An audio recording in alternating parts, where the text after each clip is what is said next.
저는 올해 4월까지 관악구 주민참여연설 위원장을 했고요. 서울협치협회 위원하고 관악구 민간협치 협치TF팀 민간대표 했었습니다. 그러니까 우연찮게 시작을 했다가 서울시하고 연계가 많이 됐었어요. 그래서 오늘 이거 처음으로 제가 원래 오늘 주제가 이 자치구에서의 참여예산제도의 어떤 현황과 개선 지점 이런 거였습니다. 그래서 처음에는 어떤 걸 고민할까, 예를 들면 동네 하천에 징검다리 하나 놓는데 민간은 500만 원이면 된다고 하는데 공무원들은 예산 책정을 2천만 원으로 해요. 민간은 받아들이기가 힘들죠. 아니 이게 무슨 이거 다 돈 다 어디로 가느냐 이런 부분에 대해서 이야기를 할까 하다가 그래도 올해부터 이제 본격적으로 협치가 시작됐잖아요. 서울협치를 기점으로 해서 지역협치가 본격적으로 시작되는 해입니다. 그래서 그 부분에 대해서 참여예산과의 연동성 어떻게 잘 풀어낼 것인가 이 부분을 중심으로 해서 오늘 좀 말씀을 드릴게요. 협치는 원래 중앙정부나 남경필 경기도지사가 이야기했던 협치는 연정이잖아요. 당정의 연정을 협치라고 했는데 그걸 과감히 틀게 게 박원순의 협치입니다. 박원순의 협치는 민과 관의 중심의 협치를 이야기했고 민의 역량을 실질적으로 끌어올려서 권한을 조한다는 그러한 협치로 이제는 자리매김을 했고요. 서울시 주민참여예산제도는 매년 500억의 예산을 가용 예산을 보장을 합니다. 주민들이 참여예산제도를 통해서 선정을 하게끔 보장을 하는데 아까 김상철 의원님 얘기하셨는데 2012년도에 서울시 박원순 시장이 참여예산제도를 2천만 서울시에서 시도를 했어요. 다들 부정적인 시각이 많았습니다. 어떻게 1,000만 도시에서 참여예산을 하느냐, 동네도 아니고. 근데 500억을 딱 내놨습니다. 그 당시에 박원순 시장의 가용예산은 3천억이 안 됐습니다. 본인이 쓸 수 있는, 맘먹고 쓸 수 있는 이 예산의 20% 정도를 참여예산으로 내놓은 거예요. 지금 박원순 시장의 가용예산은 6천억 가까이 됩니다. 이제 비율은 한 10% 정도 줄어들었는데 참여예산이 매년 처음에는 좋은 취지였고 지금도 많은 편도가 있지만 500억의 가치는 한계가 생겼습니다. 자치구들은 서로 짬짬이라고 하죠. 밀어주기가 생기기 시작했고 그런 부작용들을 이제는 좀 바꿔야겠다고 하면서 올해 서울시 주민참여예산제도를 시민참여예산제도로 바꿨습니다. 그런 문제점을 해결하고 서울 시민들이 직접 더 적극적으로 권한을 가지고 참여할 수 있도록 하겠다라고 한 게 시민참여예산제도인데 올해 지금 2달도 안 됐어요. 7월 13일 날 조례가 개정됐습니다. 그 전에는 여전히 서울시 주민참여예산제도였습니다. 이제는 바뀌어서 시민참여예산제도고 그에 맞게끔 시행은 이미 올해 시작이 된 상태입니다. 복잡하죠. 쉽게 설명을 해드릴게요. 시민참여예산제도의 핵심은 협치와 기존 주민참여예산제도를 융합하는 겁니다. 가장 협치스러운 사업이 지역도 마찬가지고 서울도 마찬가지고 참여예산으로 보는 거예요. 주민들이 그만큼 수백 명 이상이 매년 참여를 하고 그 예산을 쓸 수 있는 그러한 제도라고 봤기 때문에 하는 건데 아시겠지만 참여예산제도는 주민이 사업을 신청을 합니다. 올립니다. 그러면 참여예산위원회에서 심사를 하죠. 분과나 최종회의를 거쳐서 심사를 합니다. 그런데 집행은 행정에서 합니다. 집행할 때 참여예산위원이나 민간이 참여하지는 않습니다. 끝나고 나서 모니터링 또는 사후관리라고 하는데 그런 평가를 합니다. 중간 과정이 빠졌어요. 실질적인 권한이 없는 거죠. 협치는 여기 나와 있죠. 수립부터 실행 평가까지 민과 관이 다 같이 하는 거예요. 그래서 굉장히 어렵고 공무원 사회에서는 거부감도 있어요. 왜냐하면 민간은 잘 모르는데 말이 많다고 생각하는 게 많거든요. 근데 올해 시작을 했고, 작년이었죠. 작년에 시작했고, 올해는 주민참여예산과 협치예산을 연동해서 가겠다라고 나왔습니다.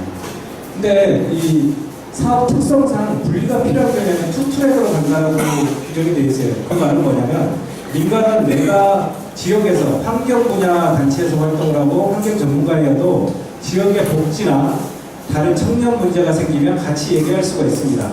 같이 결정을 참여할 수도 있어요. 공무원들은 그렇지가 않아요. 참여예산만 봐도 참여예산은 자치구에서는 보통 어느 부서에서 관장을 하죠? 기획예산과죠. 기획예산과 예산팀 정도입니다. 협치는 이미 협치 올해 2단계에 넘어간 7개, 8개 자치구죠. 8개 자치구는 협치팀, 이런 식으로 지역 협치팀 이런 식으로 부서가 생겼어요.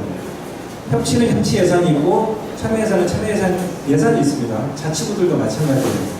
이 두 가지 예산을 융합해서 뭔가 사업을 하려고 하는 게 될까요? 공무원들이 절대 쉽지 않습니다. 구조적으로 한계가 있는 거예요. 그걸 깨려고 하는 게 협치라는 틀입니다. 민간이 가지고 있는 편하게 다가갈 수 있는 예산에 대해서 좋은 일에 써볼 수 있게끔 유도하는 게 행정도 그렇게 좀 바뀌어야 되지 않겠느냐 하는 게 이 협치 예산의 어떤 본질이고, 그렇기 때문에 이 공무원 사회에서는 굉장히 어려움이 많고 혼란이 있는 겁니다. 자, 여기 예산 규모가 있는데 올해 서울시 시민참여 예산을 심플하게 말하면 서울시 주민참여 예산 500억 더하기 서울시 협치 예산 200억에서 700억입니다. 올해는 그래요. 내년은 조금 더 융통성 있게 더 확대가 될 수도 있습니다. 여기 25개 자치구에서 활동하시는 민간 활동가분들 오셨는데 올해 서울시 시민참여 예산은 여기 있는 이 세 가지 모형 중에 한 가지로 자치구가 선택을 하게 되어 있습니다. 25개 자치구는 모두 다 이 세 가지 유형 중에 한 가지를 지금 하고 계세요. 요거 구분을 다 하시려나요? 네. 일단 말씀을 드리면 여기 1모형, 2모형, 3모형이 있는데 기존에 서울시 참여예산 500억 중에서 매년 자치구에게 선정 권한을 주던 금액이 5억씩이 있었습니다. 그래서 25개 자치구 총 125억이거든요. 그건 자치구 참여예산위원회가 사업을 최종 과정을 거쳐서 선정을 해서 서울시에 올리면 무조건 통과했어요. 그게 매년 5억씩 서울시 참여예산이 자치구에게 보장을 해주던 그거였고요. 그게 이 1모형입니다. 여전히 존재하고, 2모형은 그 5억에다가 지역사회 혁신형이라는 3억 원을 얹어준 겁니다. 지역사회 혁신형이라는 것은 서울이 협치사업을 하니까 지역도 한번 해보세요. 지역 협치사업을 할 수 있는 사업비를 서울시가 자치구에 드릴게요 하는 게 이 지역사회 혁신형 예산 3억입니다. 그래서 작년부터 시작해서 올해 2년차가 된 자치구, 또 올해부터 협치사업을 하는 자치구들은 다 매년 3억씩의 지역협치 예산을 서울시에서 받습니다. 협치사업을 하면은 참여예산 5억과 협치예산 3억에서 8억을 자치구에게 보장을 해주겠다는 게 2모형이에요. 그럼 3모형은 뭐냐? 그 8억에 인센티브 2억을 더 얹어주겠다는 게 3모형입니다. 금액은 가장 커요. 당연히 자치구는 3모형을 가고 싶겠죠. 근데 이거는 자격 요건이 있습니다. 작년 2016년부터 협치 사업을 이미 시작했던 올해 2년차가 되는 8개 자치구만 대상으로 해서 이 3모형을 적용을 했습니다. 그래서 10억에 대한 그 예산을 받을 수가 있는데, 그 8개 자치구 중에서 은평구는 빠졌어요. 나머지 7개 자치구는 다 이 3모형으로 갔습니다. 당연히 예산이 많으니까 민의도 과잉도 치료할 게 없죠. 은평구는 은평구 차원에서 우리 협치도 하고 참여예산도 하는데 참여예산도 잘 돼. 협치도 나는 그 조정관도 뽑았고 조례도 통과됐고 잘 돼. 근데 서로 융합은 쉽지 않은 것 같아. 그래서 올해는 융합하지 않을게 라고 결정을 했어요. 그래서 은평구는 2모형으로 갑니다. 올해. 저는 굉장히 현실적이고 합리적인 판단이라고 봐요. 예산 더 받겠다고 인위적으로 이 협치와 참여 예산을 우리는 어떻게든 짬뽕시켜서 가볼게요 라고 계획서 내는 것보다는 그게 더 합리적이에요. 실제로 그 7개 자치구 중에서도요, 협치는 2년차가 됐는데 참여 예산은 그만큼 잘 되고 있나라는 의문점을 갖고 있는 자치구들도 실제로 있어요. 제가 특정 자치구 누구누구라고 말 안 드릴게요. 그리고 이 1모형은 예를 들면 강남이나 서초구 이런 데는 협치 사업도 안 하고 시민사회 협력 플랫폼 사업도 안 합니다. 이런 데들은 여전히 올해 내년도 계속 서울시 참여 예산에서 5억씩만을 선정권한만 받는 거예요. 그 이상은 자치구가 이 민간 시민사회 역량과 자치구청이 힘을 합쳐야 되는데 그런 상황이 없는 겁니다. 그런 자치구가 한 10개 정도 된다고 보시면 돼요. 그리고 이 밑에 주관부서가 틀리다고 나와 있는데 1모형과 2모형 중 일반 참여 예산형은 기획조정실, 그러니까 재정관리 담당관이 담당을 하고요. 기존의 참여 예산은 재정 담당관 산하예요. 그리고 3모형과 2모형 중 지역사회 혁신형, 협치사업은 지역공동체 담당관 소속으로 되어 있습니다. 예산이 따로예요. 따로인데 이거를 최대한 조율을 잘해서 같이 이야기를 해서 가겠다는 겁니다. 서울시는 그나마 협치사고 하면서 이게 좀 돼요. 공무원들 마인드도 조금씩 바뀌고 있습니다. 필요하면은 마을 사업하는데 자치행정과랑도 얘기하고 기획예산과랑도 얘기를 해야겠네. 이런 게 서울시는 되는데 자치구는 아직 안 돼요. 굉장히 어색해요. 그게 지금 빨리 바뀌어야 되는 부분이고, 요거는 뭐 올해 서울시 참여예산 위원분들이 자치구 참여예산 그 현황에 대해서 평점을 매겼습니다. 정량적인 수치로 평점을 매겨서 3급으로 나눠서 상위권 자치구 7개구는 5억이 아니라 5천만 원 더해서 5억 5천, 하위 7개는 4억 5천 이렇게 편차를 나눈 건데 참조를 보시면 되고요. 마을 계획형은 동별로 3천만 원씩 지원해주는 서울에 동이 424개가 있습니다. 그 중에 80개 동을 뽑아서 동별로 3천만 원씩 직접 협치와 참여예산의 연동형으로 동네 주민들이 한번 선정을 해보십시오. 사업을 이렇게 해서 3천만 원씩 직접 준 겁니다. 이것도 의아할 수도 있어요. 어떻게 서울시가 동네한테 직접 예산을 주지? 자치구청을 왜 주변에서 패스시키는 거지? 이렇게 볼 수 있는데 서울시가 더 앞서 나가는 건데 자치구가 그만큼 못 따라오는 현실이 있는 겁니다. 이제 이거는 더 아름다운 상으로 가면 자치구로 갔다가 동네로 내려오는 상으로 바뀌어야 되겠죠. 이건 아까 말했던 구단위 계획형 융합형입니다. 10억 원 이대로 간다는 건데 이게 동지역기 시범사업 그겁니다. 80개 동에 대해서 3천만 원씩 해서 24억을 서울시가 자체 예산을 편성해서 지원해 주는 겁니다. 보통 구당 한 4개 정도 동이 해당이 됐을 겁니다. 다들 구참예산위원회나 시참예산위원은 해보신 적 있죠? 아니면 한번 경험이 있다. 절반은 되실 것 같은데 제가 정보를 잘 못 받아요. 자, 이게 지금 위에가 안 보이는데 이게 지역사회 혁신계획을 현재 추진하고 있는 자치구 현황이에요. 자기 자치구는 어디에 해당되나 한번 보십시오. 실행기라고 되어 있죠. 실행기가 지금 뭐냐면 지역협치는 작년이 1년차라고 봤으면 올해가 2년차입니다. 2년차인데 본계획서가 서울시와 이미 협의 조정이 끝나서 본계획이 이미 실행된 자치구가 실행기 자치구입니다. 도봉구와 은평구예요. 도봉구와 은평구는 지역협치 사례를 들면 가장 모범적인 사례로 가장 많이 나오는 자치구들 중에 입니다. 그리고 계획수립기는 올해 2년차. 올해 이제 그 본계획서를 서울시하고 협의 조정을 이제 거의 끝났다고 봐요. 끝났을 겁니다. 하고 있는 자치구들이 이 하늘색에 있는 7개입니다. 그리고 준비기는 올해 협치사업을, 지역협치사업을 올해 처음 시작하는 자치구예요. 새내기입니다. 새내기. 근데 서울시 참여예산 구단위 계획형 추진, 아까 최대 10억까지 인센티브 2억을 포함해서 10억까지 받을 수 있는 자치구가 7개라고 했는데 은평구가 별표가 없죠. 아까 말했듯이 빠졌습니다. 현실적인 판단을 한 거라고 보면 돼요. 이게 이렇게 해서 지금 총 몇 개죠?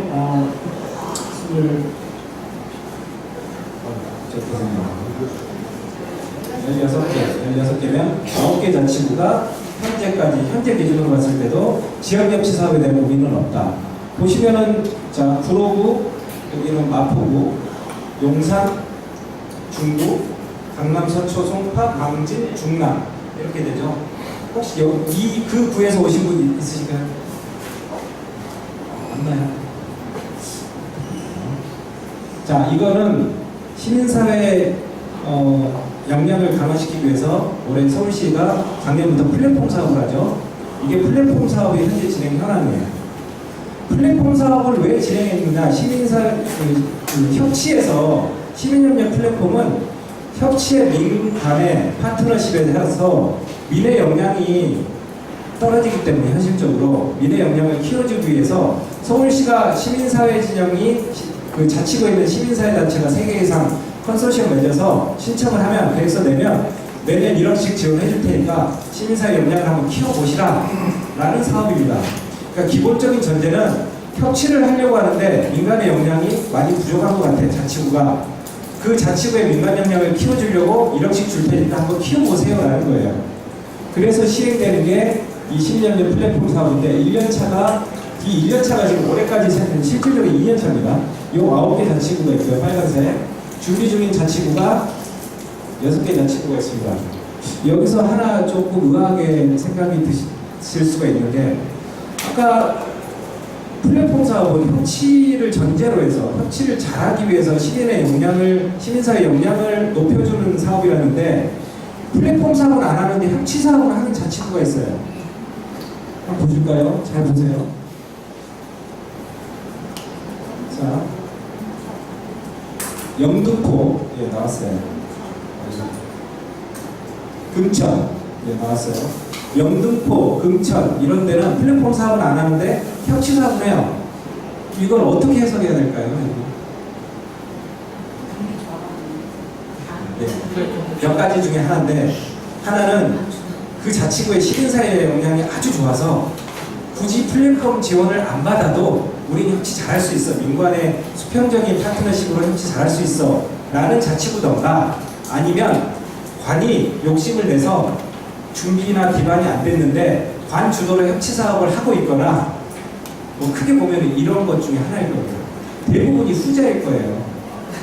네, 시민사회 역량이 너무 좋아서 우리 플랫폼 사업 안 해도 돼 라고 하는 자치구가 실제로 있을까요? 저는 좀 의구심이 있습니다. 자, 요거는 12개 자치구의 협의 조정이 진행 중이라고 했는데 끝났을 거예요. 여기 지금 지원관님은 이거 안 보셨나요? 확인해 주면 좋겠네요. 끝났다고 봐요. 저도 관악구거든요. 관악구도 이 2년차 본계획서, 지역협치 본계획서에 대한 서울시와의 협의 조정이 끝난 걸로 알고 있습니다. 그래서 지역사회 혁신계획 협의 조정 7개 자치구는 2년차 협치입니다. 내년부터는 계획형으로 10억의 예산을 서울시에서 지원받는, 1월이 되면 서울시에서 10억을 쏴줍니다. 후하게 얘기하면. 그럼 그거 가지고 이제 사업을 하는 겁니다. 그 자치구로. 계획이 다 통과가 됐으면. 수립계획서 협의조정은, 수립계획서는 1년차입니다. 아까 말했죠? 협치, 지역협치 새내기 자치구입니다. 새내기라고 표현하니까 너무 산뜻하네요. 요 5개 자치구가 종로, 노원, 강동, 동작, 양천 이렇게 되어 있습니다. 여기는 올해부터 이제 시작을 하는 단계고요. 협의 조정이 완료됐다. 지역사회 혁신 계획이 한 군데. 그 다음에 수립계획서라 하면은 이제 처음 시작하는 기본계획서죠. 요게 협의 조정이 완료된 게 2군데 이렇게 나와 있습니다. 요 현황은 다른 자치구들은 어떨까 좀 궁금하실 때가 있을 거예요. 그래서 한번 보시라고 좀 가져온 거니까. 자, 이제 협치에 대해서 얘기를 했어요. 물론 차별성과 연동성도 있었는데, 요거는 그 자료집에 들어가 있습니다. 자료집에 들어가 있는 표인데 그나마 가장 최근 자료예요. 여러분들 혹시 자치행정이나 이런 걸로 해서 석사나 박사 논문을 쓰실 생각이 있으시면 서울시 참여예산과 협치를 주제로 해서 쓰시면 아주 좋습니다. 왜냐면 지금 그만큼 자료가 없어요. 정말. 하나하고 많이 나와 있어요. 매년 업그레이드 되고 있고, 그만큼 자료가 없으니까 먼저 고민하시면 선두주자가 되는 겁니다. 요거는 이 경희대 오연순 박사가 논문으로 제출한 관악구에, 서울에 있는 25개 자치구에 대한 어떤 참여예산 제도의 현황 자료예요. 근데 요것도 최근 자료가 아닙니다. 2012년부터 14년도 데이터 기준이니까 차이가 좀 있을 수 있어요. 근데 거의 비슷하니까 제가 설명을 좀 드릴게요. 자, 요거는 위가 너무 잘렸네요. 자, 요게 뭐냐면 조례 제정 현황입니다. 참여예산 조례는 2011년도에 지방재정법 개정되면서 의무사항이 됐어요. 자치구가. 그래서 2012년부터 다 제정을 했습니다. 25개 서울시 자치구는 다 제정을 했어요. 혹시 시간 되시면 법령정보조회 가능한 사이트 들어가서 25개 자치구 조례를 한번 다 검토해 보세요. 엄청난 차이가 나요. 잘된 자치구는 이 어떤 주민에 대한 어떤 개념, 그리고 동지역회의, 참여예산 연구에 수십 가지 조항으로 해서 엄청 꼼꼼하게 되어 있습니다. 어떤 자치구는 제가 차마 어떤 자치구라는 걸 말씀 안 드릴게요. A4 한 장 안에 다 들어가요. 조례가 11조인데 한 조항에 한 줄입니다. 그거는 정말 제대로 하겠다는 의사 없는 거예요. 그냥 지방재정법에서 의무적으로 참여예산 조례 만들으라고 하니까 만든 조례예요. 근데 그 조례가 아직도 그대로 간 조례로 있는 자치구들이 꽤 있어요. 그걸 좀 이따 현황 자료 보시면 나오겠지만 딱 눈에 띕니다. 옆에는 이제 자치구에서 참여예산 운영 관련해서 어느 정도 예산을 썼느냐, 요 가로는 이제 수당인데 이것도 자료가 있으니까 참고해 보시고요. 이게 참여예산위원회 위원 수입니다. 자, 종로구는 조례상으로는 30명 이내로 돼 있어요. 근데 거의 20명 수준으로 맞췄죠. 잘 되는 자치구들 보면 최소 50명에 근접하거나 50명 이상 이렇게 되어 있습니다. 기본적으로 참여예산 제도라는 게 주민들의 참여를 기본으로 하잖아요. 근데 이 참여를 20명, 30명이면 자치구에 있는 그냥 일반 흔한 어떤 민간협력위원회 수준인 거예요. 이 정도로 가서는 직접 민주주의를 좀 구현하려는 어떤 기본적인 참여예산의 취지가 많이 벗어난 거죠. 그런 자치구들이 있고, 은평구 이런 데 120명까지 되죠. 구로구 100명, 관악구도 이제 100명에서 85명 이렇게 되어 있는데, 자, 여기는 모집하는 기준입니다. 기본이 공개 모집과 추천이에요. 그리고 참여예산 제도는 기본적으로 위원이 민간으로 구성되는 게 가장 맞다고 봅니다. 서울시도 그렇게 돼 있어요. 행정은 간사 역할을 하거나 서포트를 해줄 수 있습니다. 지원을 해줄 수는 있는데 위원으로 들어오는 것 자체는 아니다라는 좀 판단이 있어요. 근데 어떤 자치구는 국장들이 다 들어오는 자치구들도 있어요. 당연직 위원으로. 그리고 3분의 1 이상을 주민 공모로 모집해야 된다. 근데 3분의 1 이상이 모집이 안 되면 구청장이 조정을 할 수가 있다. 이런 자치구도 있습니다. 조례가. 그런 데들은 주민들의 참여를 보장을 안 하고 있는 겁니다. 실제로 그렇게 봐야 돼요. 주민 참여를 보장한다는 것 자체는 조례만 봐도 한눈에 나올 수 있고, 자기 자치구 참여예산 조례를 보시면서 다른 자치구랑 비교하면 딱 나옵니다. 이거 아닌 것 같다 하면 정말 지역 시민사회단체가 아는 구의원들 통해서 수정 발의를 하든 뭘 하든 작업을 하셔야 돼요. 구조적으로 조례를 만들어 놔야 그에 맞게끔 공무원들은 기준대로 움직이고 서포트가 됩니다.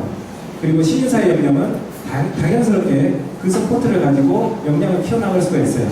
그거는 자치구별로 판단을 하시고 검토를 하셔야 됩니다. 자, 요거는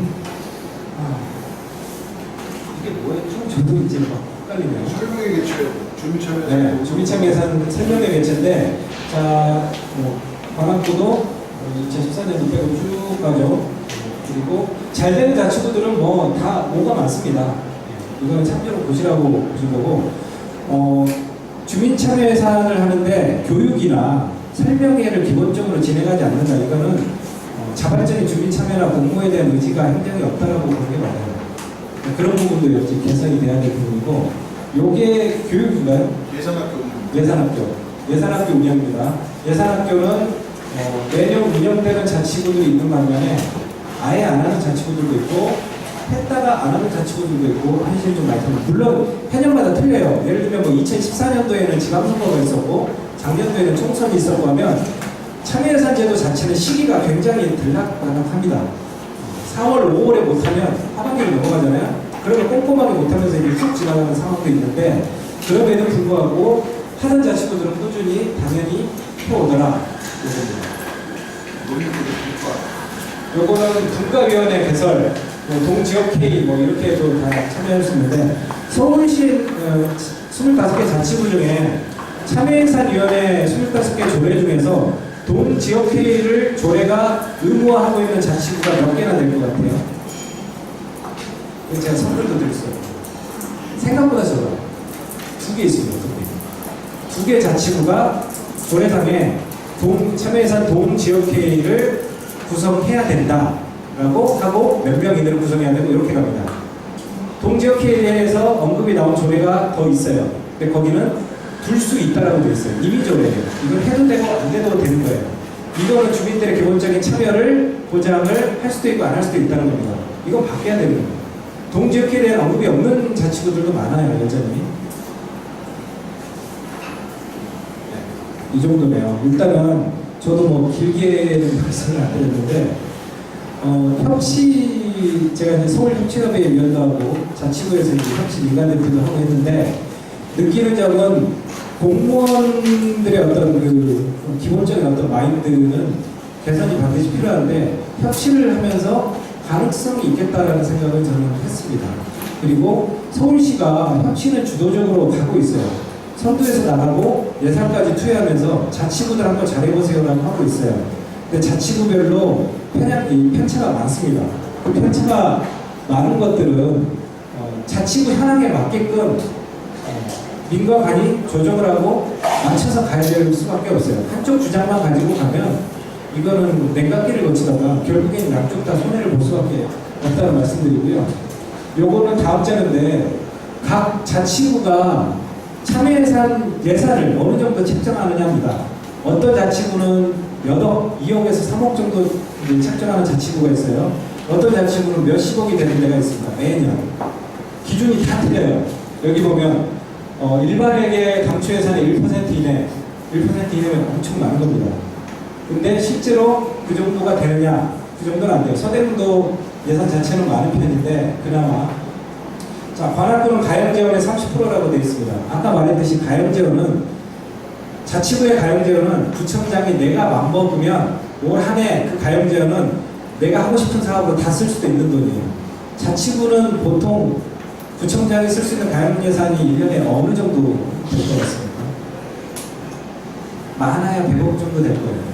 적은 자치구로 이제 한 60억, 70억 정도 될 건데 관악구도 재정 자립도가 서울시 25개 중에 22위예요. 어려워요. 근데 가용 예산이 올해도 65억이거든요. 그러면 가용 예산의 30%면 18억, 19억이 참여 예산으로 와야죠. 9억 왔습니다. 9억. 그래서 막 따졌어요. 아니 가용 예산 30%라면서 왜 9억밖에 예산 책정 안 했냐 하니까 사정이 이렇고 그거는 이제 조례상의 어떤 법률 규정이 아니기 때문에 현실에 맞게끔 해야 된다. 이렇게 갑니다. 서울시는 아예 박원순 시장이 500억으로 시작을 했죠. 지금도 매년 500억으로 가고 있고 이건 더 커지면 커졌지 줄일 수는 없습니다. 참여예산에 관련해서 자치구는 구청장의 성향이나 참여예산위원회 활동에 따라서 이 액수나 모든 게 들렸다는 게 첫 해 20억에다가 다음날 구청장이 다음 해에 보니까 별로 영향가 없어 보이는데 좀 줄여야겠어. 딴 데 돈 쓰려 하면은 한 10억 이하 7억, 8억 이렇게 좀 떨어지는 자치구도 실제로 있습니다. 이런 것들이 기준 자체가 일원화될 수는 없겠죠. 근데 너무나 천차만별이라는 거예요. 자치구에 따라서. 이런 거 견제할 수 있는 거는 민간의 역량이겠죠. 민간이 그만큼 역할을 하면서 좋은 예산을 성공 사례를 만들고 이래야 되는데 하루아침에 이루어지는 문제는 아니거든요. 요게 자치구별로 가용 예산의 현황이에요. 성북구가 53억에서 71억, 81억까지 왔습니다. 아니다, 8억 차이죠. 줄었죠. 성북구가 좋은 게 뭐냐면, 여기 혹시 성북구에 오신 분? 없어요. 성북구는 참여예산 매년 운영하면서 매년 3천만 원씩을 동지역회의에게 선정보를 아예 줘버립니다. 그 동지역회의에서 우리끼리 논의해서 3천만 원, 1,000만 원짜리 상 3개가 됐든 3천만 원짜리 상 하나가 됐든 동네에서 정하면 구참예산위원회는 무조건 승인합니다. 법적인 문제나 특별한 하자가 없는 이상은 그렇게 나와요. 그런 선정권을 주는 것 자체도 굉장히 좋은 메리트예요. 이렇게 하고 있는 자치구가 서울에서 2개 정도 있습니다. 성북구를 빼고. 그리고 나머지 자치구들 현황들 보면 알겠지만 전반적으로 매년 다 줄었어요. 참여예산 자체가. 서울시 협치가 뭔가 좀 시너지가 되면서 참여예산, 지역의 어떤 참여예산이 지역 협치와 연동을 하면서 뭔가 시너지를 낼지는 좀 더 두고 봐야 될 문제긴 합니다. 자, 요거는 이제 마지막으로 사례 하나만 말씀드리고 끝내려고 합니다. 지역 협치와 주민 참여예산 제도의 연동, 아까 융합형 계획형이라고 이야기했는데 그 중에 하나 사례입니다. 이거는 올해 관악구의 신림제도 도입이라는 건데요. 신림제 하니까 뭐 좀 어려운 표현 같잖아요. 신림제란 협치예산과 주민참여예산의 일부를 일정 기준에 의해서 차등 배분해서 그 선정 권한을 동지역회에 맡기는 겁니다. 관악구도 협치도 나름 잘 되고 참여예산위원회도 잘 돼요. 근데 참여예산위원회와 협치사업을 계획형으로 연동을 해서 계획을 짜려고 하니까 뭐가 있을까? 우리 주민들이 실질적으로 참여해서 권한으로 할 수 있는 게 뭘까? 동지역회의 위원들이 지금까지는 사업을 심의를 해서 구참여예산위원회로 올리는 역할만 했어요. 우선순위가 뭐예요? 1순위부터 쭉. 근데 구로 올라가는데 우선순위가 1순위였음에도 불구하고 선정이 안 되는 경우도 있고 우리가 정말 이거 하나는 돼야 되는데 하는 사업들이 탈락하는 경우도 있었어요. 그러면 동지역회의 위원들은 이러려면 왜 동에서 우리가 모여서 이 고생을 했어요? 이런 얘기가 나오는 겁니다. 참여예산의 어떤 자치구의 어떤 그 문제이기도 하는데 그런 부분을 좀 어떻게 한번 개선시켜보자 해서 아까 말했던 성북구 사례처럼 관악구도 동지역회의에게 실제로 일정 금액의 선정 권한을 부여를 했습니다. 근데 성북구는 성북구 자체의 예산에서 동별로 3천만 원씩을, 그러니까 예를 들면 20개면 3천만 원씩 6억이잖아요, 총. 그 6억을 성북구 참여예산 예산에서 썼어요. 근데 관악구는 일부는 관악구 참여예산에서 쓰고 동별로 1,000만 원씩은 지역명치 예산에서 일괄적으로 지원을 해줬습니다. 그래서 차등 지원이라고 하는데, 그래서 동별로 참여예산 위원들 30명 이상 모아서 한번 해보십시오. 그러면 30명 이상일 때 2천만 원, 20명 이상일 때 1,500, 10명 이상일 때 1,000만 원씩 해서 지원을 해드릴게요. 선정 권한 드릴게요. 한번 모여서 얘기해보십시오 했어요. 실제로 올해 그렇게 했고, 30명 이상이 모이면 2천만 원에 동별로 지역협치예산 1,000만 원에서 3천만 원의 예산 권한을 줬습니다. 그래서 동에서 자체 선정을 했으면 그걸로 끝이에요. 구참여예산위원회에서 이래라 저래라 안 했습니다. 그리고 한 가지 더, 협치예산에서 동별로 이런 식의 이제 회의가 어색할 수 있잖아요. 그래서 퍼실레이터 지원을 했습니다. 2천만 원의 예산을 들여서 동별 퍼실레이터를 3회 이상을 지원을 했어요. 그래서 운영을 좀 원활하기 위해서 했고, 그러니까 협치와 참여예산의 이 융합을 어떻게 할 것인가, 일단 이 예산 투여도 같이 해보고 주민들의 참여도 폭넓게 해보자라고 고민을 했던 게 올해 신민제도였는데, 그래서 이렇게 차등 지원, 그리고 협치예산 일괄 지원, 협치예산으로 원탁회의 진행을 퍼실레이터 지원으로 지원하는 거, 요거까지 지원을 했습니다. 이게 실제로 올해 관악구의 21개 동 지역회의 현황이에요. 보시면 아까 말했죠. 30명 이상이 모이면 3천만 원을 받습니다. 11명은 1,000만 원에 1,000만 원에서 2천만 원의 선정 권한을 받았어요. 근데 여기 3천만 원에 3천만 원이 더해진 동이 있죠? 하나, 둘, 셋, 넷. 요거는 아까 서울시에서 80개 동에 3천만 원씩 지원을 해주는 지역회의 이 지원 사업이 있다고 했죠? 그겁니다. 그 사업까지 그분들은 당연히 30명 이상들이 다 모였어요. 그런 자치구들은, 그런 동네는 3천만 원에 이 서울시에서 주는 동지원예산 3천만 원까지 해서 6천만 원의 선정 권한을 올해 가졌습니다. 그래서 올해 실제로 6천만 원의 사업을 동네 주민들이 선정했어요. 500만 원짜리 뭐 10몇 개가 됐든 3천만 원짜리 2개가 됐든, 어떤 동네는 우리 동네 이 계단 정비 사업, 이거 수건 사업인데 이거 한 5천만 원 든데 지금까지 못했어요. 이거에 5천만 원을 투여한 동네도 있습니다. 어떤 동네는 아기자기한데 5천만 원, 1,000만 원짜리 사업으로 뭐 한 5개, 10개 이렇게 한 동네도 있어요. 동네마다 주민들의 어떤 의견, 논의 과정이 틀리고, 그리고 결정하는 내용이 틀립니다. 어느 게 더 맞다라고 보기는 힘들어요. 하지만 그 논의하고 수기하는 과정이 진짜 이 참여예산 위원들이 참여하고 민관의 협치가 이루어지는 과정이었다라고 볼 수가 있습니다. 이렇게 했는데, 물론 이것도 올해 한 해 진행을 해보니까 아쉬운 점은 나와요. 왜냐면 이게 예산이 딱 걸리니까 동장이 눈이 확 뒤집히는 동장님이 생겨요. 그래서 막 모집을 합니다. 어떤 동이라고 말하는데 53명이 모인 동 있죠. 저기는 이미 동장님이 이 계획을 다 파악을 했어요. 그래서 3천만 원에 서울시에도 신청해서 6천만 원을 받아냈어요. 받아냈고 실제로 잘 썼습니다. 잘 썼는데 어떤 동은 뭐 겨우 10명 채운 데도 있어요. 여기 정말 의무방한 거죠. 이런 데들은 동 담당 주무관이 주무관이 관심이 없거나 아니면 새로 오신 분이면 또 뭐 그럴 수도 있어요. 동 담당 주무관은 담당해서 죽으려고 하는데 동이 선생님은 의지가 없어요. 못 움직여요. 아니면 동에서 시민사회 활동을 하는 활동가가 그 동네에 있어서 그 동 지역회의에 들어간다. 그럼 좀 바뀔 수도 있습니다. 그런 동들이 또 실제로 또 있긴 합니다. 뭐 이런 동네도 있고.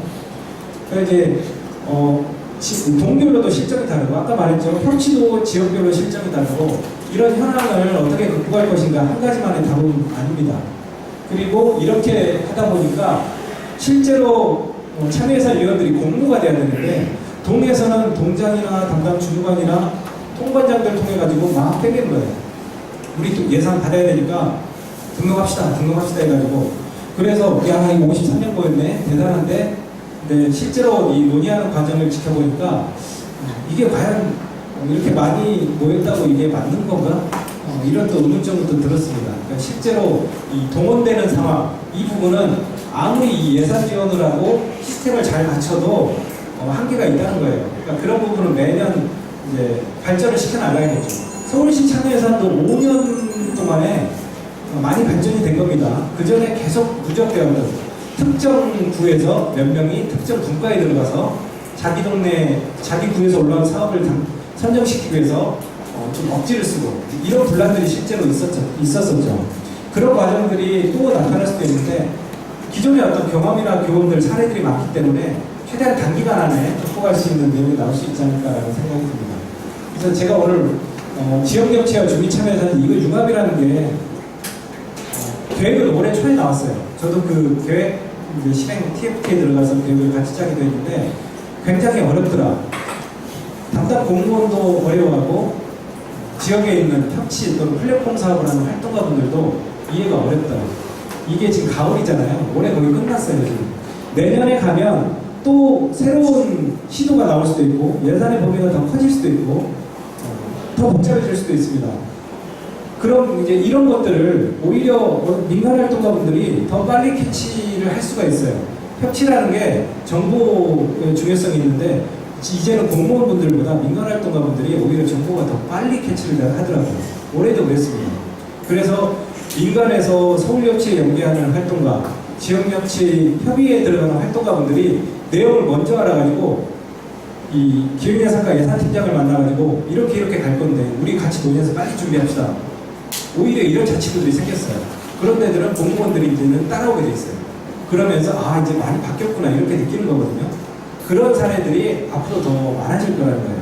그래서 특정 몇몇의 민간활동가 중심이 아니라 더 대중화하는 그게 참여예산을 이제 적용시킨 건데 그거와 함께 협치라는 거는 실제로 많은 대중의 어떤 참여도 중요하지만 수기라는 과정, 논의의 어떤 전문성, 시민사회의 역량을 더 높이고 함께 가는 것 그게 더 중요하다는 이제 가능성도 나오는 거예요. 이 두 가지의 콜라보레이션 이게 중요한데 그래서 제가 제안드릴 거는 자치구 현실에 맞게 지역협치와 주민참여예산제의 융합을 고민하시라. 아까 은평구 사례도 이야기했고 관악구도 뭐 신냉지 이야기도 했고 혹시 구로에서 오신 분 계신가요? 제가 물어보는 분은 아무도 안 계십니다. 구로가 지금 문제가 생겼다고 얘기를 들었는데 구참여예산위원회하고 동지역회의하고 트러블이 좀 생겼다고 해요. 동에서 아까 말한 대로 열심히 동네에 필요한 사업들을 선정하고 주민들 의견을 모아서 1순위부터 10순위까지 사업을 순서를 매겨서 올렸어요. 구로. 근데 구는 구참여예산위원회 분과가 있잖아요. 그 분과에서 선정을 하는데 1순위로 올라온 사업도 탈락시켜버리고 막 이래버린 거예요. 그러면 동 주민들은 야 우리가 기껏 모여서 이렇게 현장 실사까지 하고 선정을 했는데 아니 구에서 이럴 거면 뭐하러 우리 보고 하는 거야? 이렇게 트러블이 생겨서 지금 냉각기가 생겼다고 해요. 저보고 중재를 해달라고 해서 저는 이제 아까 말한 대로 관악구의 신냉제처럼 일정 금액을 동에게 한번 줘보십시오 이렇게 제안을 드릴게요. 물론 이제 아까 말한 대로 부작용의 오류도 있지만 있을 수 있지만 그래도 한번 시도를 그렇게 해보시라. 동에게 권한이 가야 동해 주민들이 불만이 그나마 없어지고 자부심을 가질 것이다라는 말씀드리고요. 협치 중심성이라고 했는데 이 주민참여예산제도가 시민참여예산제도로 조례가 바뀌고 예산이 협치 안으로 들어오면서 700억으로 바뀌고 하는 게 다 기본적으로 협치 중심성을 가지고 있는 겁니다. 서울시가 말하는 서울시의 민관협치 민은 정확히 말씀드리면 이 지나가는 동네 주민분들이 아닌 거예요. 지역에 있는 시민사회의 역량을 말하는 겁니다. 서울시는 그렇게 해석을 하고 시민사회 역량을 키우기 위해서 플랫폼 사업으로 구별로 1억을 지원하고 합니다. 동네에서는 그렇게 해석하면 조심스럽죠. 동네에서는 그렇게 해석하면 좀 틀린 부분이 있어요.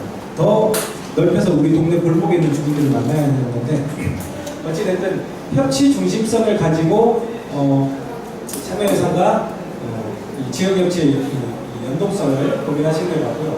관관의 협치가 필수다. 아까 말했죠. 부서별로 관관의 장벽을 허물어뜨리는 것 이것도 핵심 중에 하나입니다. 지금의 행정구조상으로는 절대 안 돼요. 이 예산팀장과 이 협치팀장이 각자의 예산을 가지고 있는 이 20년, 30년 했던 공무원분들이 그 예산을 어떻게 짬뽕해서 한번 해보자. 이거 상상도 할 수 없는 고민인 겁니다. 이걸 깨뜨릴 수 있는 게 바로 민간의 역량이에요. 그래서 관광의 협치가 필수다. 예산의 융합, 아까 말했죠? 융합형이라는 참여예산과 협치의 융합을 기본적으로 고민을 해서 사업까지 고민을 하는 게 맞겠다는 거고요. 지속적인 평가와 개선 노력이 필요하다. 협치는 이제 초등기입니다.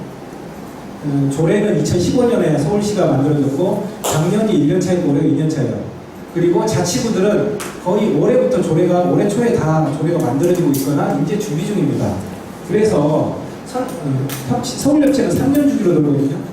근데 이 선순환이 아직 한 바퀴도 안 돌았어요. 이제 한 바퀴가 돌아가려고 합니다. 그러면 평가가 나오고 문제점들이 노출이 될 거예요. 이 문제점들을 민과 간이 이 3년의 사이클 안에서 하나씩 개선시켜 나가는 과정이 생겨야지만 또 다른 3년의 사이클들이 갔을 때 이 원은 3년이 지날 때마다 조금씩 이렇게 커져나갑니다. 그래야만 이 실제로 이 민간에게 그 정도의 권한과 역량이 부여될 거라는 말씀을 드릴게요. 오늘 제 발표는 여기서 마치도록 하겠습니다.